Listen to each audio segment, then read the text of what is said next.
Tell her to come. Okay, we're gonna get started.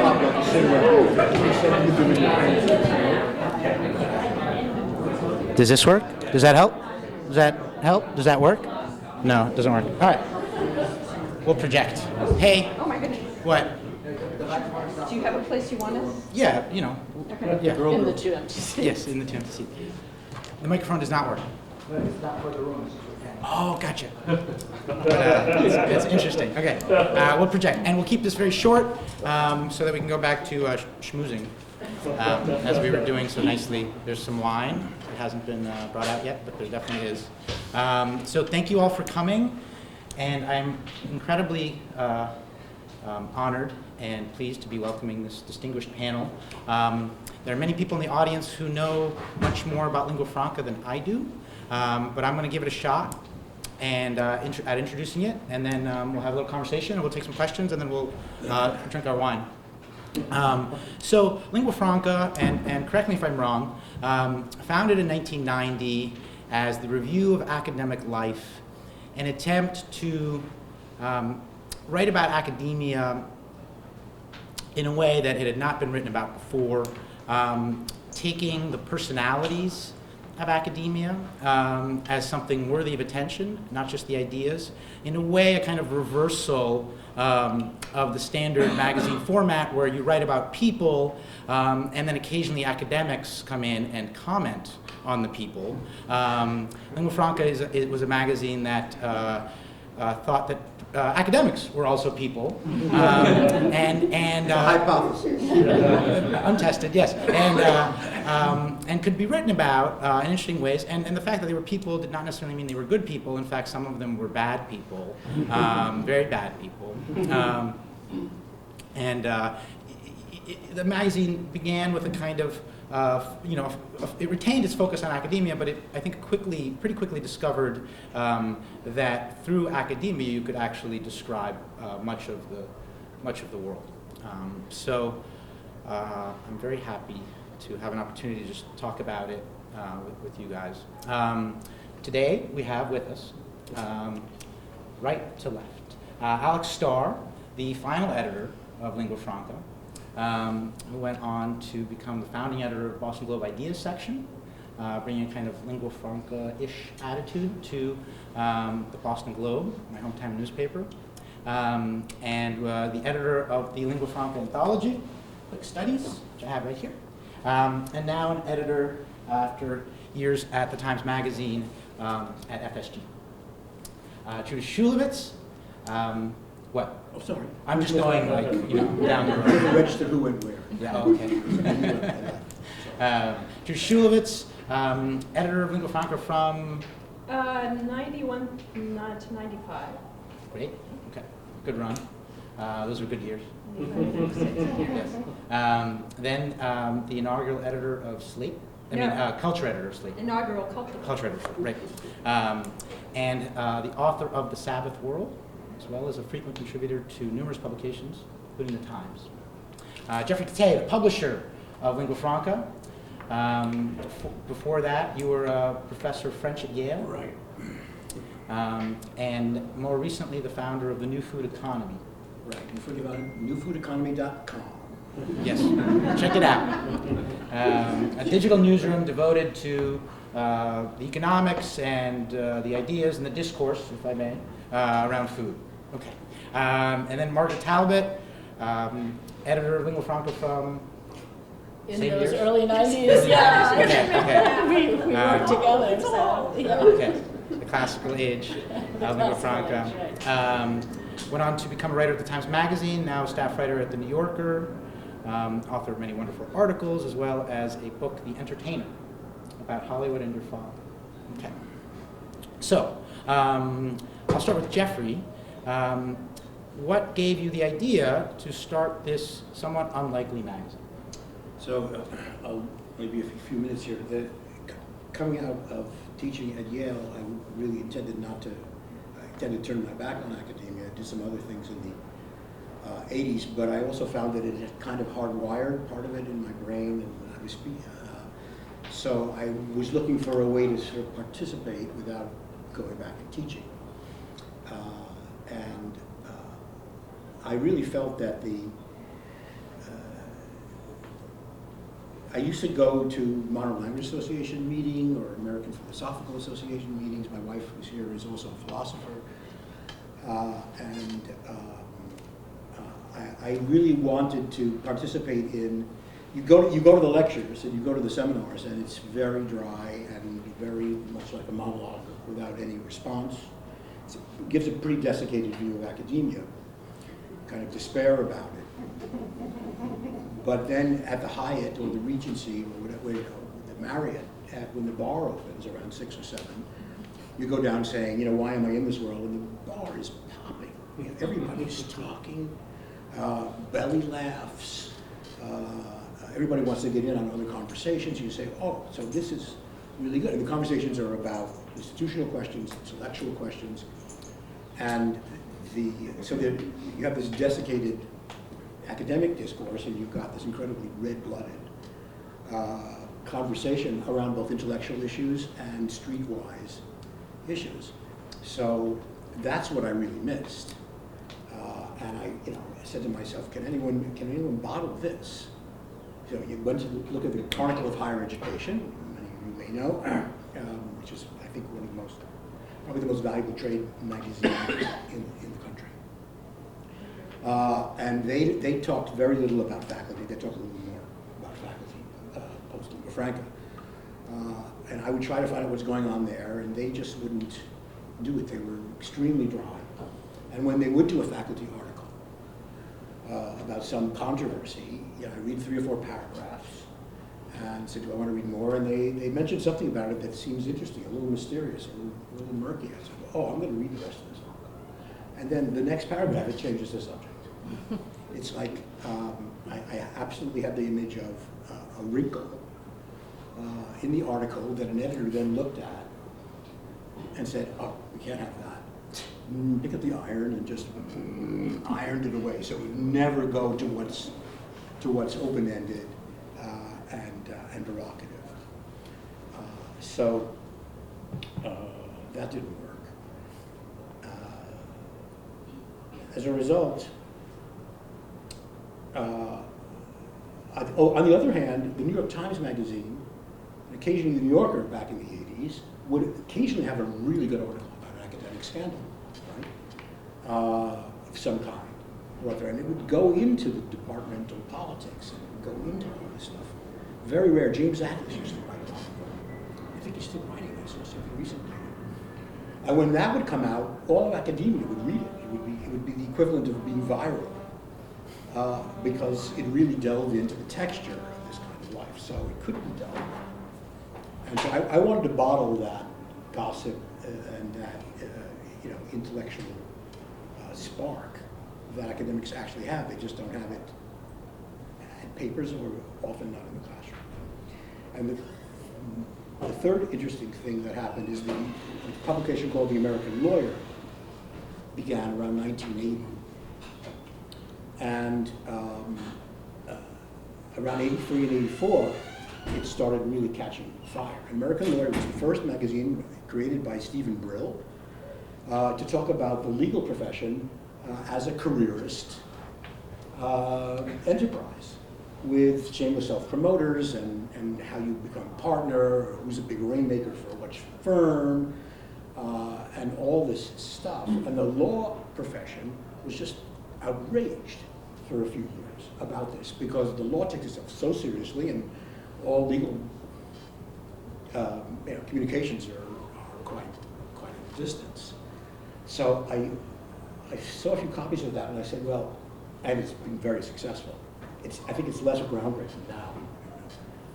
So I said, well, if Brill can do it for the lawyers and say, there's a whole human side to this, both pretty and not so pretty, I should be able to do this for academia, except, of course, a couple of things. First of all, a lot of the stories in the American Lawyer are about money, salaries and contracts and bills and timing, huge retainers.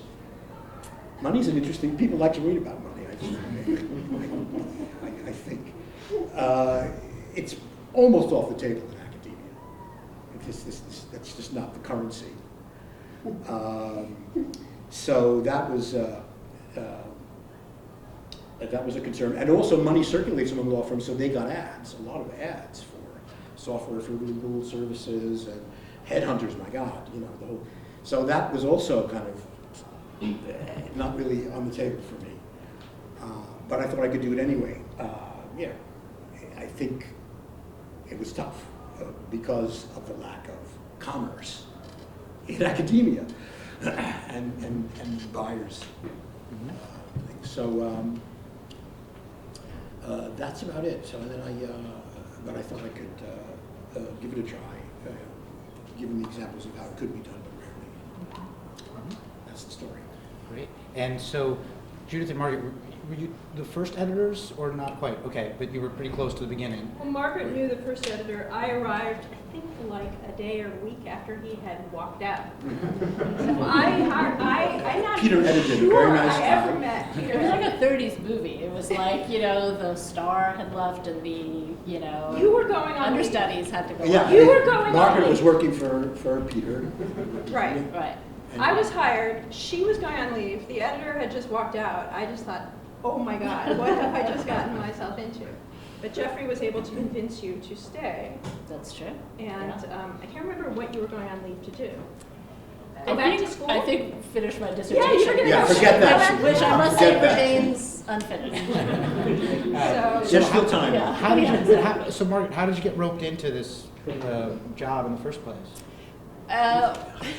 By an editor, my first editor I hired, we never, He was an unfortunate hire. he was an unfortunate hire. I think it's fair to say. we should And we not have didn't- named him. Well, no, We're not naming him. He was a man. Oh, the one, the unnamed. Yeah, who wore shorts year round, that guy? That guy. In New York and in the snow, and it was Steve Bannon. I don't know what about that guy. And but he brought Margaret on because for some. He was a friend of a friend. He was a friend of a friend. Right, and I was a grad student living in New York Margaret, looking you for a came part-time job. Part-time job research.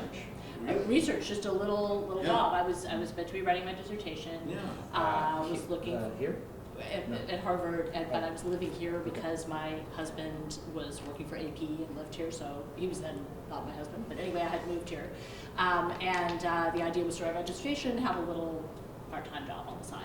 But I had always been interested in journalism and had sort of a strong pull towards that. So anyway, took this little part-time job that sort of grew and grew and grew, and then Judith came on, and the understudies took over. Right. Well, we both lived in Brooklyn, and we basically edited the first. You made us come up to Mamaroneck. Oh, that's yeah. right. My Yeah. office was above a travel agency. Yeah, that was terrible. That was terrible. There's the pizza there. I was like, Yeah, oh, there was. that's- You bought me a car once that independently accelerated,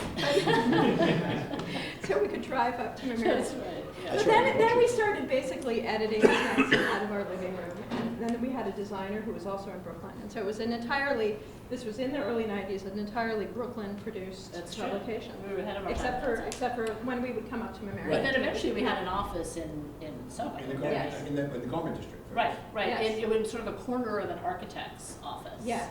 The belly of the architect. Whenever we would have, human resource issues, my boyfriend would say, "You don't have a human resource problem, you have an architecture problem." We were like all crammed up together. Right, that's true. So what was your mandate? You took over, you were the understudies. What were you supposed to do? We had no idea. That was the great thing about it, in my opinion. I mean, Jeffrey will disagree. I wrote when Lingua Franca died. I was writing was folded. I was writing a column in the Times Book Review at the time, and I wrote a column. I wrote its obituary, I felt, and I said the great thing about Lingua Franca for me, and I think maybe for the magazine initially, was that we had no idea what we were doing, and that we didn't know how many mistakes we were making. And we worked twice or maybe 3 times as hard as we needed to because we made so many mistakes. we became, we chased after writers we couldn't possibly get. We assigned pieces that actually could not be written because we came up short. We like had nothing to put in the issue and had to write things ourselves within a week, you know, things like that. And we rewrote really And we rewrote very heavily. So that, because I think sometimes with a new publication, to sort of establish what you want the tone to be, you kind of probably have to do that even if you actually know what you're doing. Well, there were two reasons we rewrote so heavily. One, we did rely a lot on academics, but we had this fierce belief that it should all be completely accessible to the lay reader and it should not have any jargon. And we were really rigorously anti-jargon. I remember we had a list of words we wouldn't use. One of them was issue, unless it was used as a verb. And things like that. So it was one of the great functions of Lingua Franca, as it is one of the great functions of little magazines in general, like N+1, which Keith, as I'm sure you all know, co-founded, is to allow people to experiment, make terrible mistakes, find new forms, do new things. And so just to go bring this all back, the fact that we had no idea what we were doing, I think in the end, though we certainly didn't know this at the time, was an asset, not a liability. Though you, again, may disagree. It was harrowing for Jeffrey. But I think that you were clear about what your idea for the magazine was that you just described. And so I think we did have the sense that of what we were trying to do, of making this lively, skeptical, fun magazine about, you know, real academic arguments and scandals and crimes, and you know, so we sort of we knew what we were trying to get at, I think, because you had very a clear clear vision. Yeah, very clear vision. Just add one thing. Just we didn't really know how. Just the questions. Yeah, and one of the most important things I felt as we were working together is that we want to dig and we want to, you know, satisfy our intellectual curiosity and our curiosity about people, but we also had to express an affection toward people who are academics. Yeah. Their, you know, both their motives and that, because there's nothing easier than skewering professors in universities. I mean, that's like shooting fish in the barrel. So how do you have, you know, how do you do the analysis, and yet not be you know, wounding, and realize that some rather esoteric interests that one pursues a lot are perfectly fine. And so that was a bit of one of our editorial challenges. Alex, you were the final editor of Lingua Franca. How did you come to the magazine? So yeah, after a few years, the magazine had established itself despite all this chaos. It was very productive, and I knew what it was and was reading it. Working in Washington, thinking about going to graduate school, but You were reading the Republic. Yeah, and reading Lingua Franca was sort of my alternative magazine, you know, experience to that. And then I think Judith, I'm not sure it was the first time, maybe the second time you left, I'm not sure. It was the second time we left once again. That's how unpredictable things were. I, you know, heard from someone about this and met with Jeffrey, and I was at a point where I really had no idea what I was going to do with my life, and I was thinking about going to graduate school. And see? it suddenly occurred to me. Do you find a theme here? Yeah, everyone here was thinking about going to graduate school. But if I could, I had been working at the New Republic. This was a time when the job market was so terrible. I was working with all these professors on book reviews, and when I spoke to them and said I was might be going to graduate school, they'd all say, "Oh, yeah, that's completely crazy, and if you really want to, but you know, really think about it." And suddenly there was this magazine that I loved, and it felt like you could sort of cover the anxieties and neuroses of graduate students rather than have them. It seemed like a net plus at the time. So, you know, with that thought in mind, I moved to New York and found myself working with some very talented people who were already there, including Daniel Zaleski, who's here tonight, and Rick Perlstein, who's gone on to a great career as a writer. And trying to figure out the magazine, and you know, I knew what it was, I knew what I liked about it. I was also really very earnest back then, and sort of the part of the magazine that was very entertaining, gossipy, and fun. Part of me loved it, and a part of me was uncomfortable with it. You know, and I wanted it to also be about serious ideas and serious reflections on them, as well as kind of stories about departments imploding. And, out of that ambivalence, which I think was shared by other people too, there, felt like something kind of productive emerged. And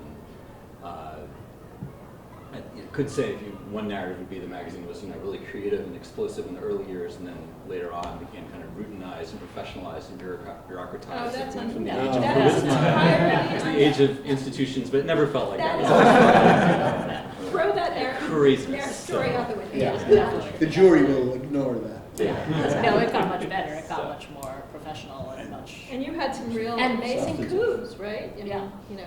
the Sokol scandal. So, Yes, so I was gonna ask about those. It seemed to me, and in retrospect, that two of the main issues that Lingua Franca was really interested in within academia, one was the kind of the theory wars, right, or the culture wars, I guess, as they were called then. And the other was sexual harassment codes and professors. Your Jane Gallup piece, I'm thinking of, right? by the way, just want to interject. Yeah, I thought people were reminding me of stuff, but I want to remind you, when you came in and I interviewed you, and you said why you were coming to me, you said you had read Margaret's piece. That's right. Yeah. No, that had been. I'd never read anything like that in any magazine. It never occurred to me you could write about kind of academic theory and the lives of professors, espousing it in a way that was journalistic and narrative, but that sophisticated, and there was just nothing like it anywhere at that time. So yeah. So what was the Lingua Franca position on the theory wars? What was the lingua franca position? We didn't have a position. Yeah. We were, eyebrows were raised, but you didn't have to have a position. So many other people had such blatant positions. Right. That you were just an impresario, Right. Yeah. I think that's dramatizing Yeah. Right. the forces. Because we certainly weren't in the sort of, Alan Bloom camp of, we need to get back to, the classics. canonical Yeah. classics and, but, I think we were sort of amused outsiders in a way and critical of overuse of jargon and, maybe I think in a way that was going to become a dead end, and it was good that you came in and started doing something different and in a way taking it all a little more seriously. But I think we had a good sort of, kind of a healthy deflating, without being undermining or fundamentally disrespectful of the enterprise, I hope, kind of attitude towards No, the pomposity. Yeah. which was was really always ascendant there. then too. So we had the sort Right. of journalistic impulse to poke fun at what was actually in power then, and that Right. was in power And on which it no longer is. which it no longer It is. would So not I be a wouldn't fun target have the now. same. It would not be a fun target, and I Can you would say, not have can you the say same. what's not in impulse. power? I would say that kind of postmodern theory, which was very much on the ascendant and very much where hiring energy was going at the time and so on, I would say is now somewhat more on the defensive. And so I don't think, speaking for all of us, I don't think we would necessarily have the same impulse to be sort of teasing it. I'd put it this way, these days you're more likely to see Jean Baudrillard quoted in a Time magazine article on Donald Trump as a TV character than in an academic conference. Speaking of the sort of very fine line that I think Lingua Franca was always walking between trying, really kind of humiliating or teasing, teasing which can become humiliating academics, and but also Yeah, I would say not being worshipful of them. I mean, Uh-huh. did you have writers who would come to you, who kind of really hated academia and thought Lingua Franca was the place for them, and did you work with them or no? I had There's one some writer. pictures. I had one writer who I was very surprised. It gave him an assignment. I was surprised at how hostile and anti-intellectual he turned out to be. And I did eventually extract an article out of him, but I had to do more rewriting than I would have liked. He's since gone on to be a very eminent journalist and a great journalist. But he just had this visceral distrust of. It was a scandal involving German theology. German what? Theology. German what? Don't bring it up. There There'll be is a- nothing like a scandal. And, I mean, that's the story. That it itself was is a great story, Yeah. but I just couldn't get him to take it serious.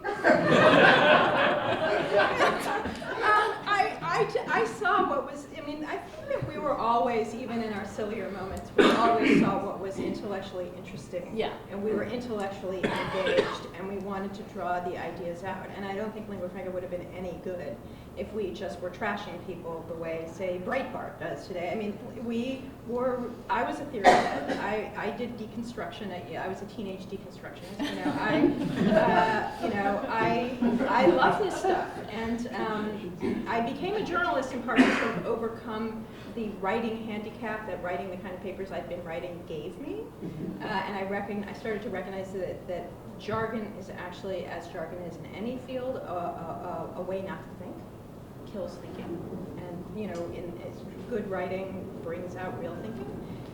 But there were always ideas in there that I just thought, we are onto the world's greatest treasure trove, the greatest gold mine, and nobody else is mining it, and we can do it because we love this stuff, and we can pull it out and we can turn it into English.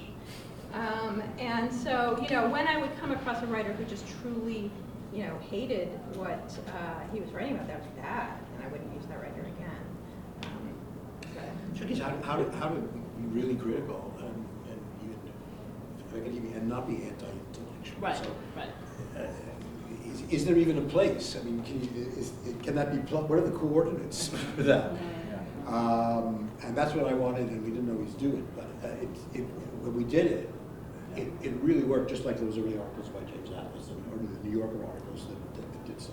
I mean, I have to say, when you were describing your initial kind of impulse and academics talking at a bar, I was, to my surprise, reminded of Nick Denton, who used to talk that way about journalists. I think journalists talking at a bar is more interesting than what they write, which I actually never agreed with, really. I think what journalists write is pretty interesting a lot of the time. But and that was a publication that very often, took the position of total, destruction of what it was describing, which I don't think Lingua Franca. Yeah, I mean, 2 points. The first thing I'd say is I do think a big secret of what Lingua Franca did best was precisely that the 90s were a terrible time to be in graduate school, and you had so many brilliant people leaving it. And for many of them, if they wanted to be writers, and being in graduate school hadn't destroyed their ability to write, Lingua Franca was just sort of a natural first step, no matter what their ambitions were, no matter what kind of journalism they might want to do.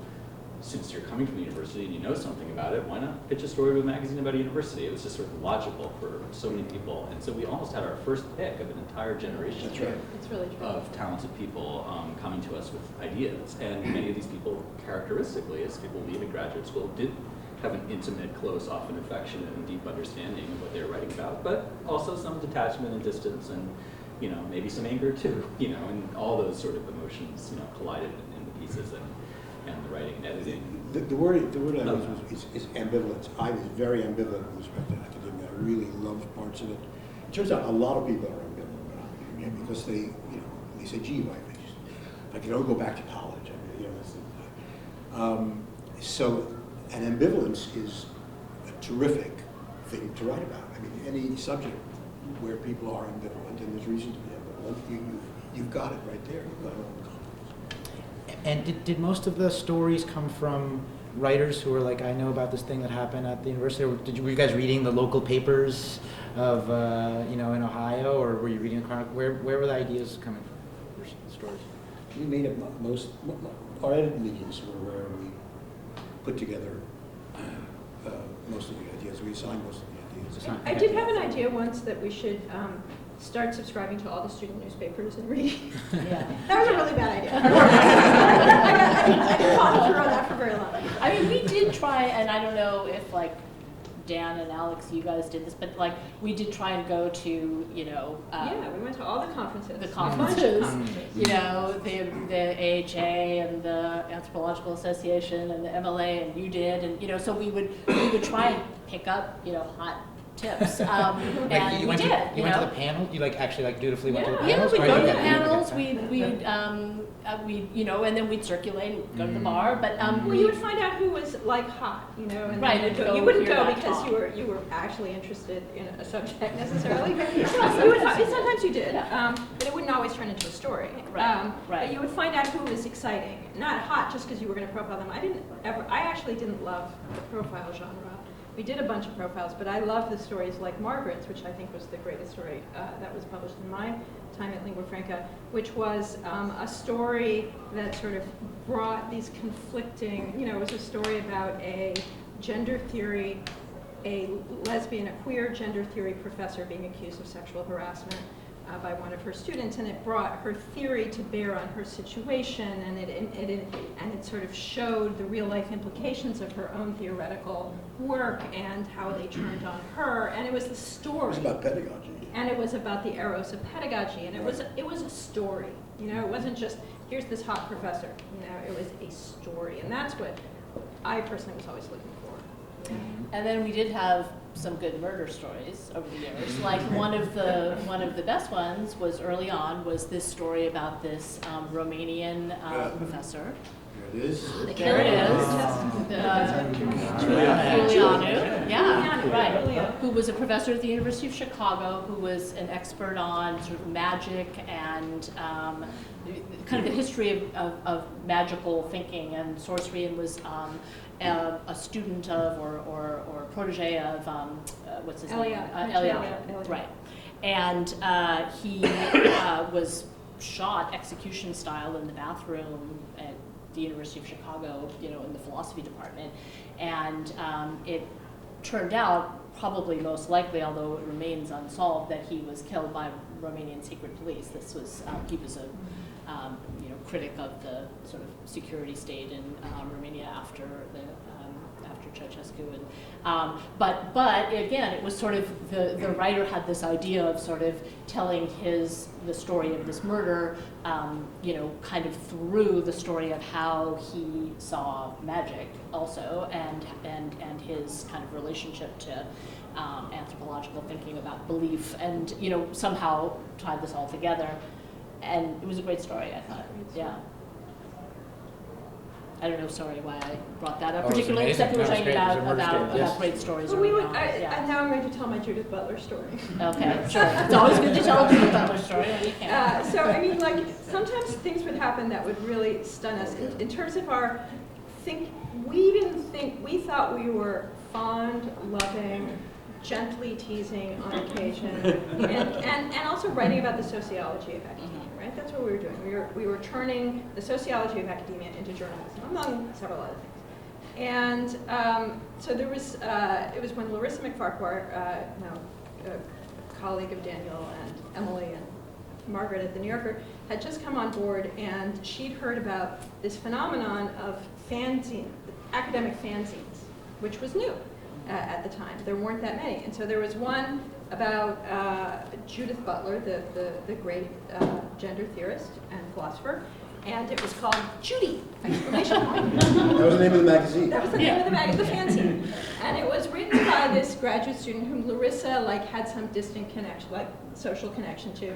And so she wrote a piece about Judy and the woman who produced Judy, and the phenomenon of, because it was like a little window into the sort of star culture, which was something that seemed new, in the and fan culture was interesting and kind of new. Yeah. And there were all those, people who were doing sort of, retellings of Star Trek or something, putting themselves in, and then people critical theorists writing Right. about that, and yeah.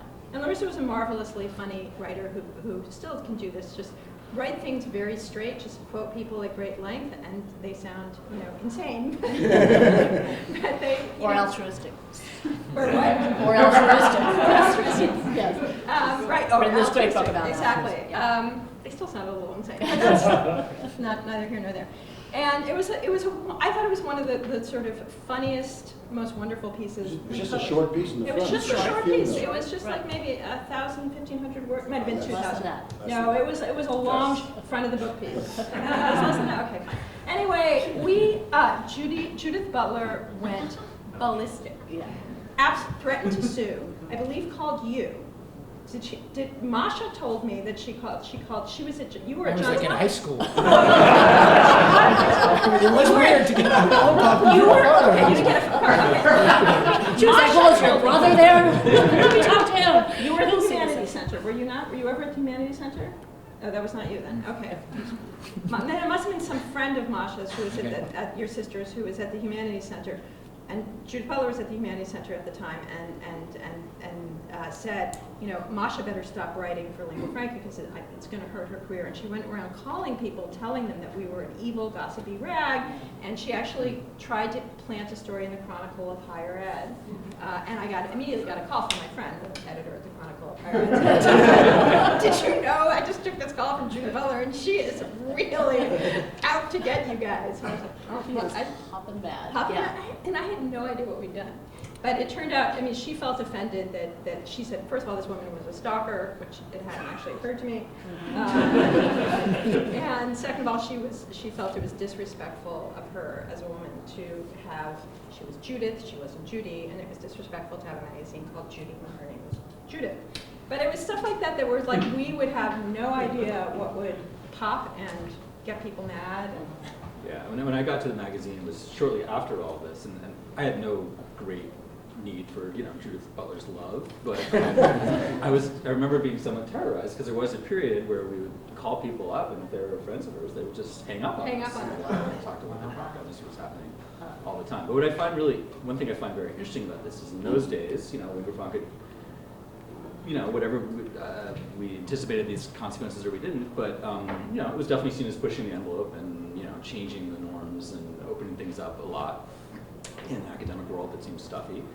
But when I look at it today, you know, for the most part, it doesn't seem, you know, that edgy compared to what people are writing on blogs all the time. Not just Gawker, but what professors are doing on their own blogs.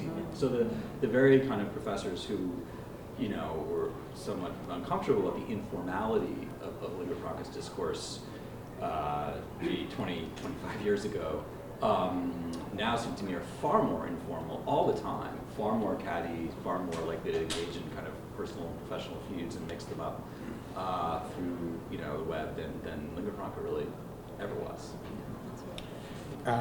You know, in the anthology, the letter from Judith Butler to the magazine is in here, and I read it, and it's a very angry letter, and at the end it says, "I am poignantly reminded why I was never a subscriber to Lingua Franca, for it proves to have no more value than heterodoxy or the National Enquirer." And I'd never heard of heterodoxy, and I thought that was a joke. An academic journal that was, you know, whatever, she didn't like it. And It was conservative. It was right-wing. Well, it's David Horowitz. Yes. It was So once He's the Stephen Bannon of his day. Well, He's still he's today. still. I think he's still around. Yeah, He's still around. So it made me think. I was like, oh, that's so. Once I found that out, I thought that's so interesting. David, you know, Lingua Franca died, right? David Horowitz did not, and he kept at it with his, you know, story about these, you know, tyrannical, totalitarian campuses, right? Where you're not allowed to say anything, and it made me really miss Lingua Franca. I mean, what do you think Lingua Franca would be writing about now, if it were around? Do you ever feel like, I wish Lingua Franca were still here so I could write X? Well, I could jump in just by saying that I don't think Lingua Franca would make it now because, first of all, the culture wars had a kind of polarization that was very useful. But also, academics think they can write, and we had a problem with that. But now, because they all have these blogs, they don't need us in a way, and they can colonize their subgroups. Mm-hmm. So I mean, maybe it would work, but. Well, I mean, I feel like the magazine, in a way, and I think this is probably its best legacy, is that it did, I think, show many people in the journalism world that you could write about ideas, and like you liked the profile format, and you could write about ideas, you know, packaging it with a profile in a way that was fairly sophisticated, you know, gave fairly a fairly good rendering of the complexities of whatever the subject the person was working on was, their research.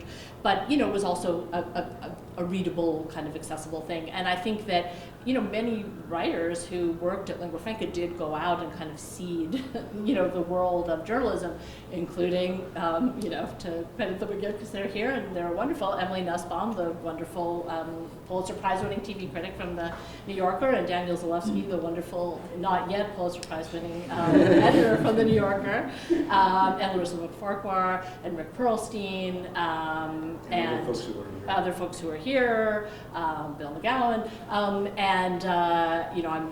many people who A.O. Scott from the Times, who wrote for magazine for a while.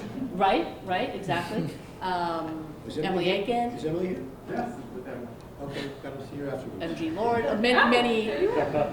Right. So I think those people sort of went out and did this kind of writing in other places. So you could pitch mainstream Yes, exactly. So that I think publications became, with these kinds of stories, which they would have kept away from. Right. But I think we would be, if the magazine was still here, I think we would be writing about the various kind of, free speech arguments and Charles Murray at Middlebury and, trigger warnings and sort of how professors and how students are feeling about it. I think I would, if I were doing it today, probably give more time, space, and credence to the student movements themselves. I think in a way, students weren't that important in the culture wars of the 90s, but they are now. Yeah. Like I think student movements themselves are actually more important and more influential, so I would hope to write more about it. And then I think we would write stuff about like what it's like to be a professor in sort of when you have so many digital distractions. And I actually read Chronicle had something the other day about a professor who, she was actually a graduate student, teaching assistant teaching in a paleontology class at the University of Michigan,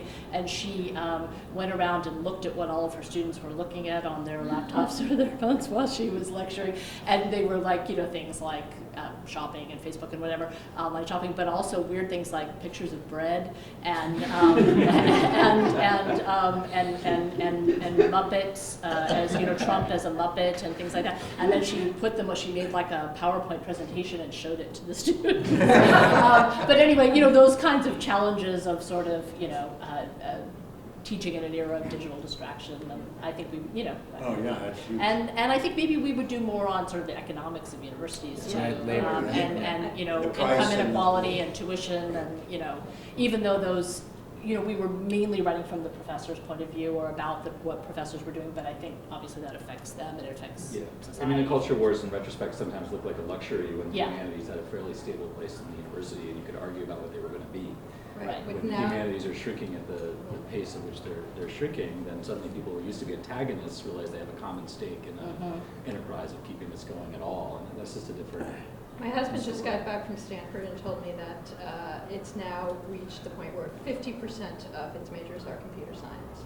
Oh. And I don't know what the humanities is, but it's under 10%. They have to cancel a class if it's under 7 students, and Right. that happens a lot. With the humanities, but you don't know what In the both the humanities and the social sciences except economics. yeah. 75% of Stanford undergrads are either economics majors or CS majors. Yeah. Wow, really? I do not 75%. Yeah, I think it would be harder to have fun. I don't know. You asked us to think about like what we could have fun with today, and Margaret had an example. But for me, maybe it's the election, and maybe I'm just older. It doesn't. Doesn't seem that fun. It doesn't seem that funny. It seems a little scary. Yeah. The institution of the university is one of the strongest and most stable institutions, sort of collectively in America. It has not yet, despite many threats, been disrupted. But it's under threat. It's under threat financially. The public universities are, and it's not well covered at all. And I would like to see, I don't think Lingua Franca would be the place. I guess I don't think Lingua Franca should be revived, and I don't think Lingua Franca would be the place to cover universities anymore, but I would like to see the university better covered. For example, the student debt problem is actually a very different problem from the way that it is represented. The student debt problem really isn't a student debt problem, it's a problem of students who don't complete their degrees. you know, and then end up with debt.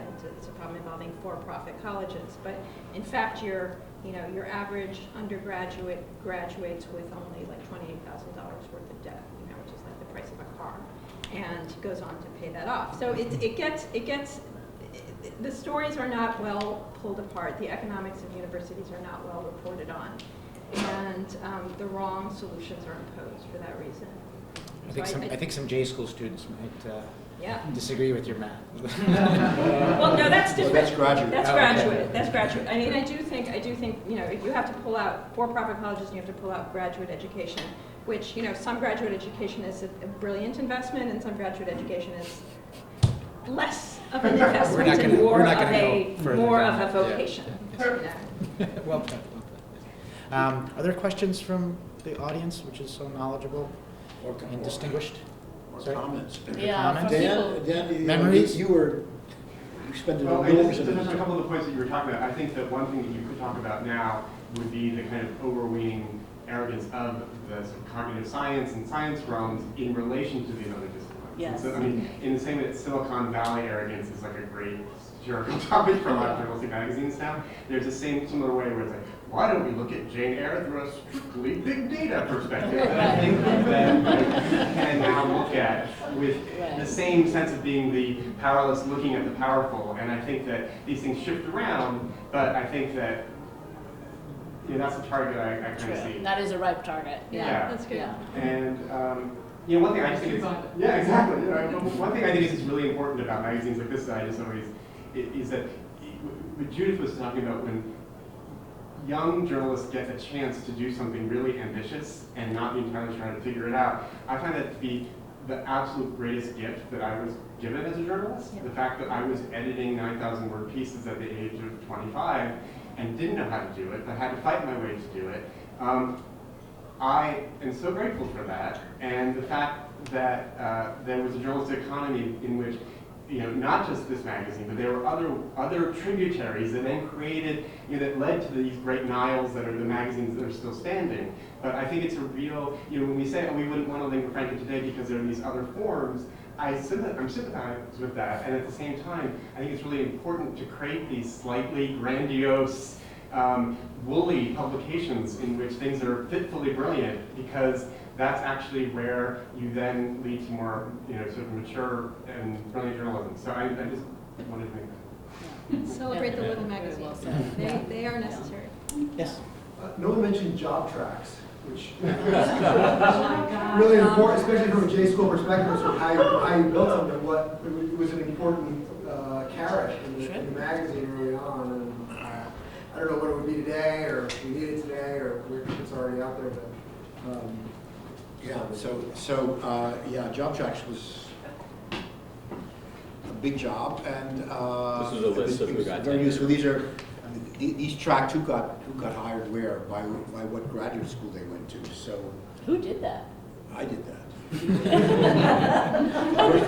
was sort of It was in fear. every issue. Right, no, and it was obviously really useful. I just didn't remember how People it sent happened. it. They sent in the information, but like Before No, you the had to solicit internet, it. though, You had to before solicit the it. internet, how was that done?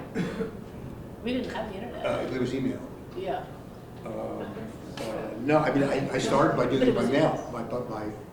I sent surveys out, and then and I did the first issue. I did it.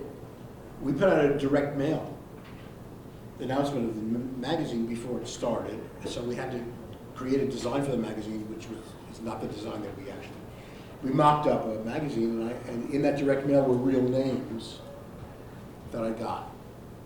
So it was just a very big project, but it was very popular. Now, I mean, that's the one. Now that would be called big data, right? That's the one thing. Big data. Caleb. Oh, I was just going to say. Caleb's a writer, Oh. wonderful writer. I was going to say not to sell Lingua Franca short, because I feel like there was this cascade effect also in the way other publications covered the academy. Like the Times started that ideas section Yeah, on that's Saturday. true. Right. And I feel like they started it when Lingua Franca was doing well, and then after Lingua Franca folded, like a year or two later, they shuttered it. But like for a while, I feel like we got the Times to cover That's true. ideas. Yeah. And there were even a few times where I felt very clearly that they were knocking off the Lingua Franca story. They were like, that's a good story. Well, what's Yes, the although story we about? have one of the great ideas reporters in the room, directly behind you, Jenny Schussler, who is that. So not to knock the way the Times covers ideas now, because No. they've got Jenny. Did the birth of the Boston Globe Ideas section Yeah. uncannily converged with the end of Lingua Franca. Jenny's written for two ideas sections. Ideas sections. Yeah, no, and after Lingua Franca went out of business, which is in October 2001, Yeah. the Boston Globe decided to start an ideas section, and they came to me partly because they knew Lingua Franca and were kind of interested what would something like that look like in a daily newspaper. And so that started the next year, and Jenny Schussler had been a writer for Lingua Franca, was the deputy editor, and we did that very happily, and it still exists. So, But same format. I think it still exists, the ideas section? Yeah. But not as understanding. It's stayed not until understanding about anymore. well, it's always sort of had the opinion section of the paper connected to it, and it's sort of gradually shrunk, I guess you could say, and the opinion section has gradually grown where, it's not quite what it was, but it's still there. So this was Yes. Jeffrey, Warren St. John. Hey, Warren. Lauren! It seems somehow unjust not to, a night like this, to at least say a word or two in honor of Herbert Richardson. Herbert Richardson, you can tell the tale. Yes. Plaintiff, the first real plaintiff I think Lingua Franca ever had. That's true. What was it, 2.5, 3-year lawsuit. He sued us for an investigative piece that Margaret and Judith assigned to me, so she had never written an investigative piece.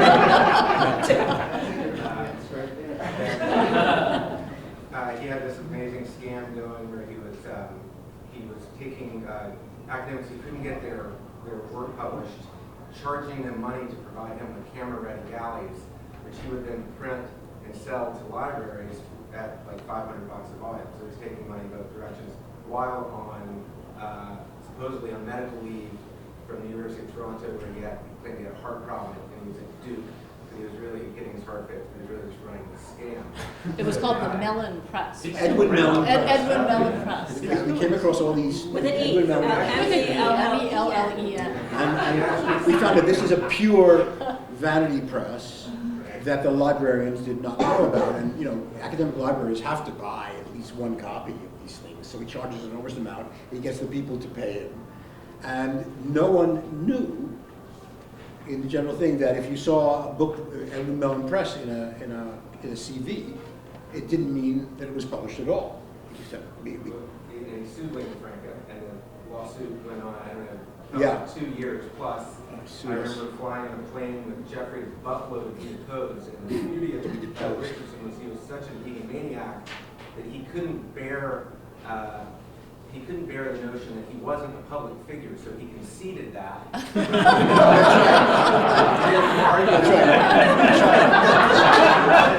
Our lawyer he walked down to the room going, I've never seen that.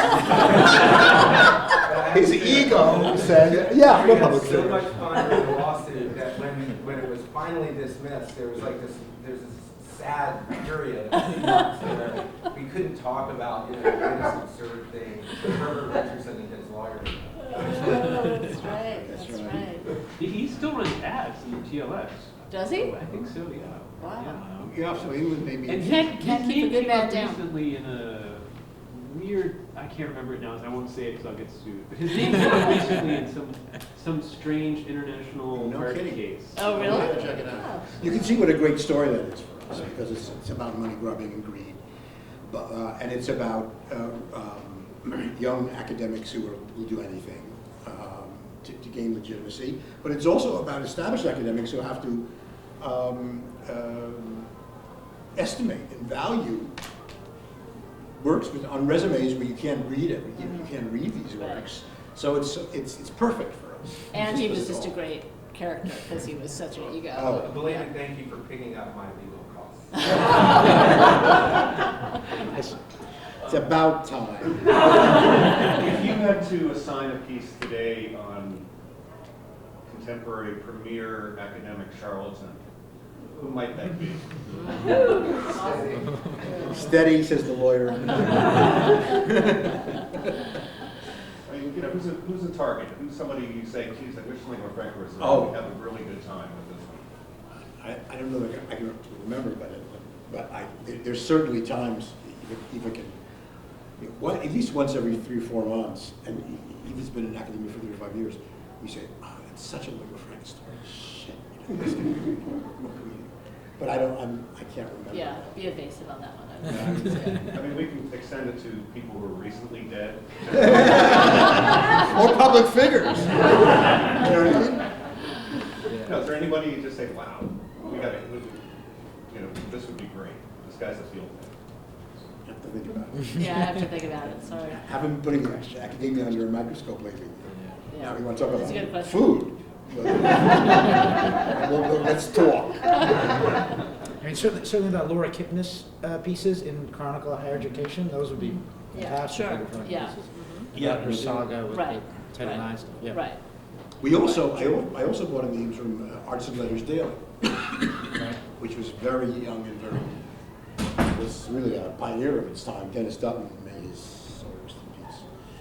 And Jamie Ryerson is here. Jamie, where are you? There you are, who worked with him and ran that thing. Now, the Chronicle also bought that. They bought the Lingua Franca archive as well. And that was cool. It's like the proto-tweet. Right. Like, just kind of tweeting out stories, you know, before that.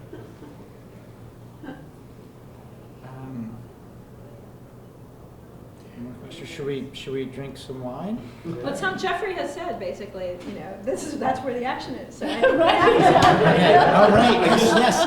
The post-Lingua Franca conversation was the really incredible conversation. I just want to mention that I'm involved in, talk about woolly and slightly overambitious publications. I am now publishing thenewfoodeconomy.com. I urge you to go up and take a look at it. It's really cool and it's edgy. And it's very, very perceptive about the forces that determine how we eat and what we eat. Kate Cox is here. Editor, senior writer Claire Brown. Joe Fassler couldn't make it. So that's great. It's also Patrick Clinton is here because as Lingua Franca was really not supporting itself, I started another magazine called University Business, a controlled circulation magazine that went out to the people who run the businesses in the university. Pat did a brilliant job at it. And it was after 4 years, it just wasn't, and it was really designed to be a commercial venture, but around 2000, it was just too difficult. So we were a cash cow with other disease. all right. And on that note. Okay, thank you very much. Thank you for coming.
That actually is